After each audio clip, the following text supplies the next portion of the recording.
ወሰላሙ ዐላ ረሱሊላህ ሰለላሁ ዐለይሂ ወሰለም። አብዛኞቻችን ረመዳን ሊገባደድ ሲል የምናጠፋቸው ክፍተቶች፣ ሊታረም የሚገቡ ክፍተቶች አሉ። ከነዛ መካከል አንደኛው ይህን ያክል ጊዜ ቁርአን አኸተምኩ፣ ማሻአላህ ዘንድሮ እንኳን ጥሩ ነኝ አልሐምዱሊላህ፣ ቢያንስ አንድ 10 ጊዜ አኽትሜያለሁ ወይ 6 ጊዜ አኽትሜያለሁ እንላለን። ማሻአላህ ዘንድሮ እኮ ተራዊህ ሶላት ምንም አላለፈኝም፣ ሌሊቱንስ ብትል ምንም አላሳለፍኩም እኮ አልሐምዱሊላህ። አላህ ሲወፍቅህ እንደዚህ ነው።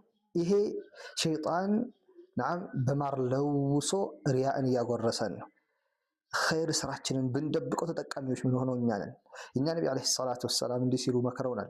መን ኢስተጣዐ ሚንኩም አን የኩነ ለሁ ኸብኡን ሚን ዐመሊን ሷሊሒን ፈልየፍዐል ብለዋል። ከእናንተ መካከል የተደበቀ መልካም ስራ በአላህና በሱ መካከል ብቻ የሆነ መልካም ስራ እንዲኖረው ማድረግ የሚችል ሰው ያድርግ ብለዋል። ያድርግ ይሄን። ምክንያቱም በሰዎች መካከል አውጥተህ ስታሰጣው